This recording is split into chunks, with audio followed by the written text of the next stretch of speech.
This is DJ Sickman. You're watching That's the Move. That's the Move, right?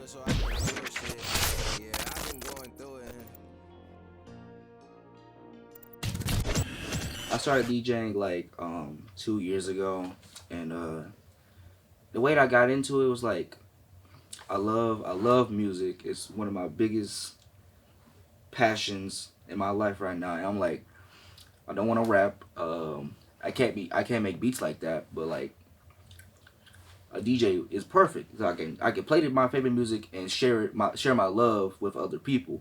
And like originally I didn't even like start off as a DJ. I was an entrepreneur who started selling his t-shirts at his school. And the first time I ever dropped my t-shirts, I made $500 that first week. So that let me know I can actually do this. I can actually turn my passions into reality.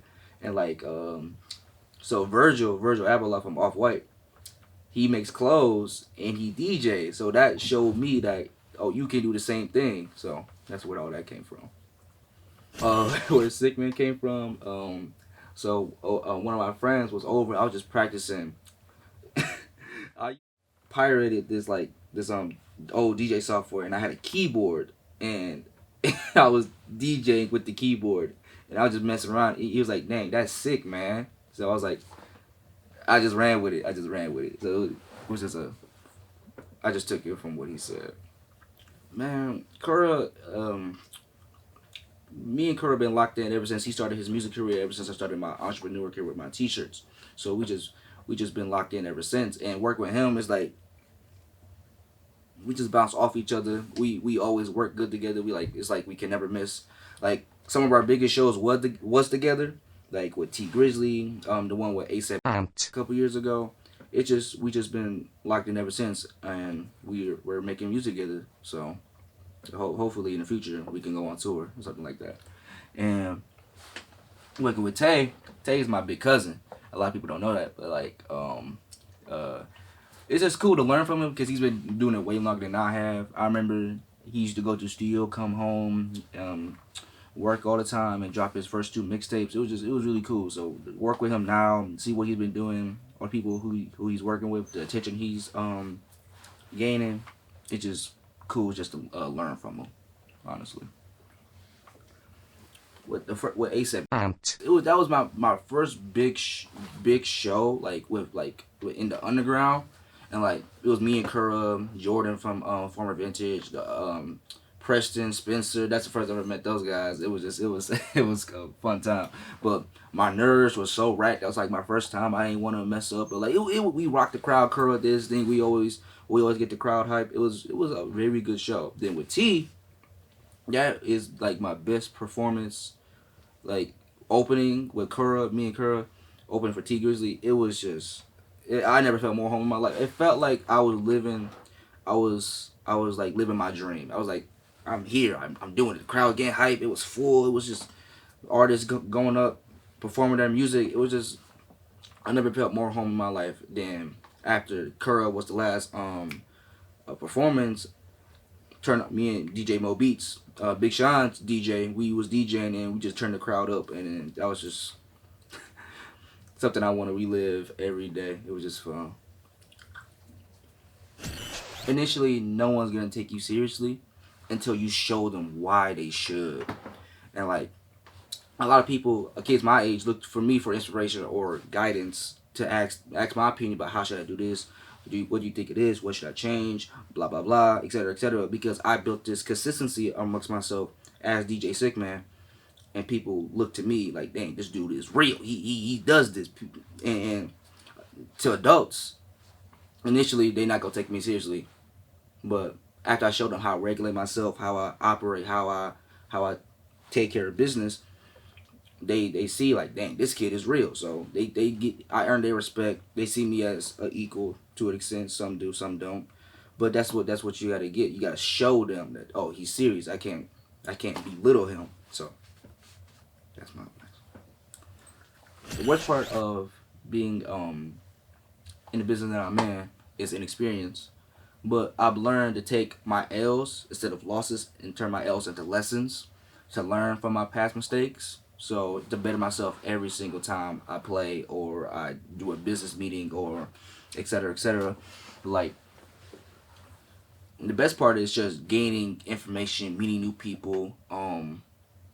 That's really the best part for me to learn.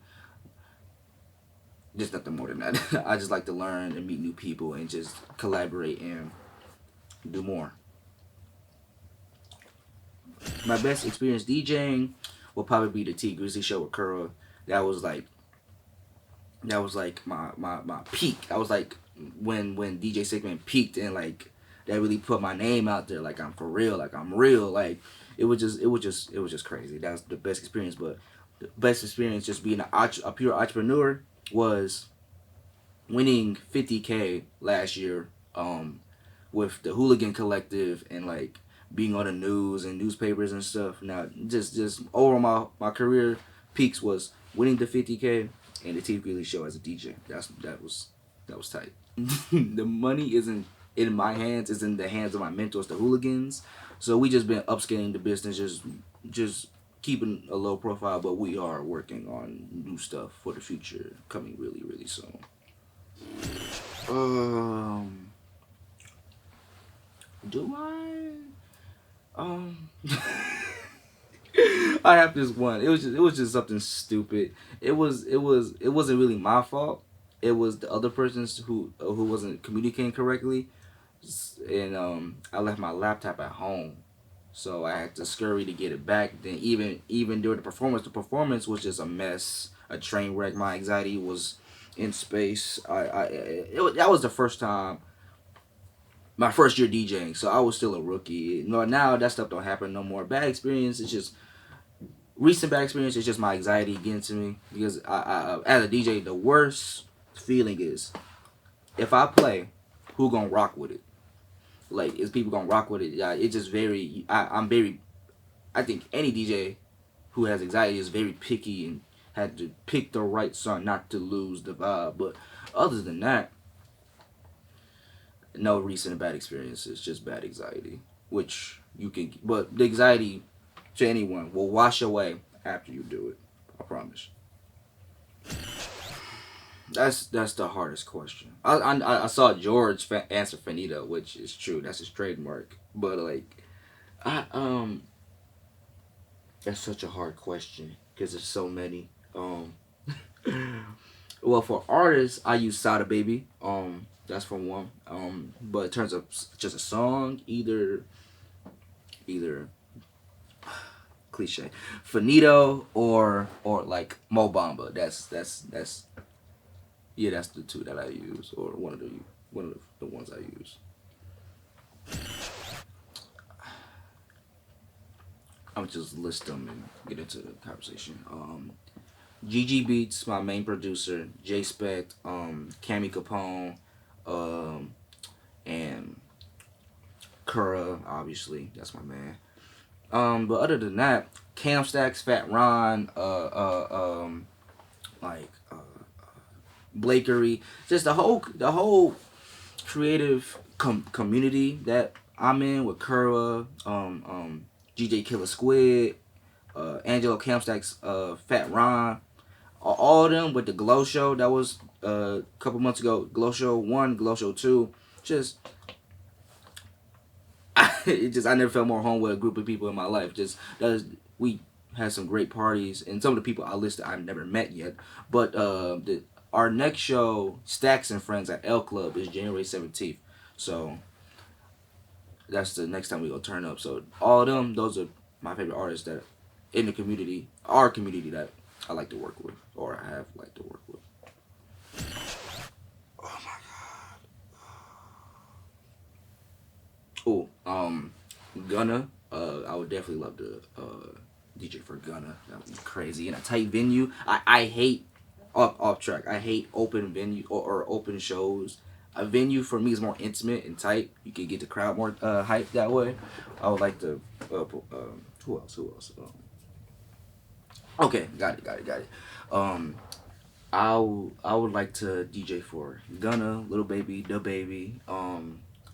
There you go. Those three, cause like just get the crowd hype and just good energy and just how I how I vibe on stage and just interact with the crowd. So those three. I have more, but just those three off the top of my head. Oh my god, the list of influences I have. Ian Connor, Chase B, Travis Scott, Virgil, Jay-Z. In terms of influences, that's it. In terms of mentors, the Hooligan Collective, Uncle Tay, Tony Hooligan, Brienne Hooligan, just the whole Hooligan Collective is who really set me on my path, like who just really got me straight and just taught me so much. And like they found me after they reached out to me. They found me after my sophomore year in high school, and I'm not gonna lie to you, I was burnt out around that time. Like I was on the verge of just stopping my clothing line, my career, because I was burnt out after I met them, and I just been soaking up all this information and all this energy and just so much fun. I haven't burnt out since, and I'm on a roll, and they really helped me a lot. It helped me a lot.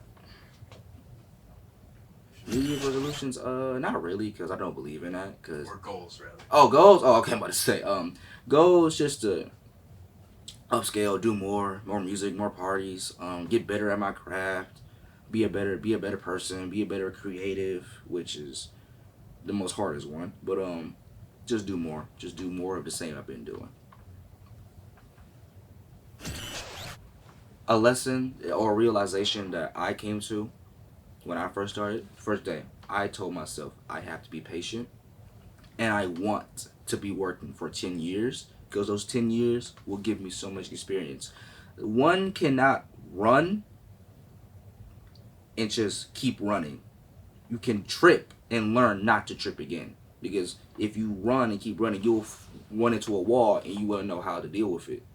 So one is expectations, patience, and just overall self-awareness of what you want to do, and just don't stop. Just don't stop. Especially if it makes you happy, don't stop. If you are thinking about the money off bat, firstly, I don't think you're not gonna get anywhere, because you gotta put yourself into whatever you're trying to do.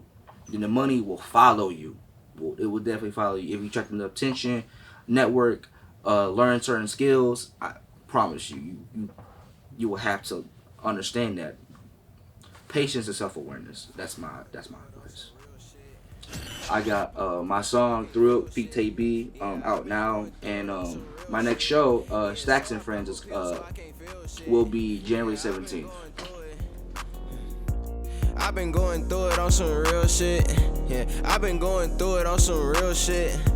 So I pop a pill so I can't. Yeah, sometimes I wanna wake up and kill shit. My niggas hit the road, bitch, that's a field trip. I heard people that I love, then I feel